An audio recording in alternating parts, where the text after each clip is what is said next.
প্রায় ২ যুগ পর উত্তর কোরিয়া সফরে গিয়ে দেশটির সর্বোচ্চ নেতা কিম জং উনকে একটি অত্যাধুনিক প্রযুক্তি সমৃদ্ধ বিলাসবহুল গাড়ি উপহার দিয়েছেন রাশিয়ার প্রেসিডেন্ট ভ্লাদিমির পুতিন। সেই সঙ্গে পাল্টা উপহার হিসেবে পুতিন পেয়েছেন বিভিন্ন রকমের বিখ্যাত সব চিত্রকলা, যেসব ক্যানভাসে মূলত ভ্লাদিমির পুতিনকেই আঁকা হয়েছে। সেই সঙ্গে নিজের আবক্ষ মূর্তির পাশাপাশি একজোড়া পুংসান কুকুরও উপহার পেয়েছেন মিসাইল ম্যান খ্যাত উত্তর কোরিয়ার সর্বোচ্চ নেতা কিম জং উনের কাছ থেকে। ভ্লাদিমির পুতিনের একজন উপদেষ্টা সংবাদ মাধ্যমে এসব তথ্য নিশ্চিত করেন।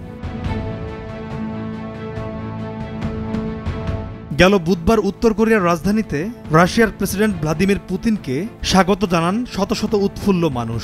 তার জন্য আড়ম্বরপূর্ণ আনুষ্ঠানিকতার আয়োজন করা হয়। অনুষ্ঠানে কিম জং উন ইউক্রেন যুদ্ধে রাশিয়াকে পূর্ণ সমর্থন জানান। এছাড়া রাশিয়ার সঙ্গে আরও শক্তিশালী কৌশলগত সম্পর্ক গড়ে তোলার অঙ্গীকার করেন তিনি। গত বছরের সেপ্টেম্বরে রাশিয়ার পূর্বাঞ্চল সফরে গিয়েছিলেন কিম জং উন।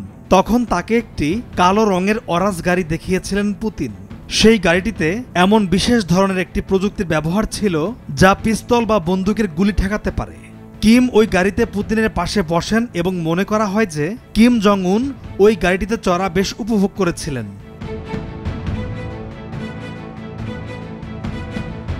এবারের সফরে উত্তর কোরিয়ার এই সর্বোচ্চ নেতাকে তেমনই একটি অরাজ সিনেট গাড়ি উপহার দিলেন ভ্লাদিমির পুতিন।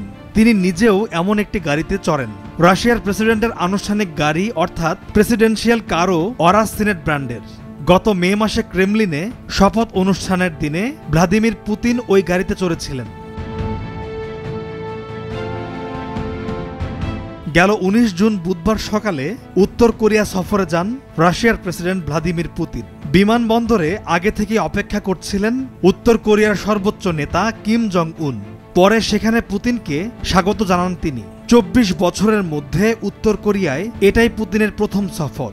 ইউক্রেনে হামলার পর থেকে মস্কো ও পিয়ংইয়ং এর মধ্যে সম্পর্ক আরও জোরালো হয়েছে, কারণ দুই দেশই পশ্চিমাদের নিষেধাজ্ঞার বিরুদ্ধে লড়ছে।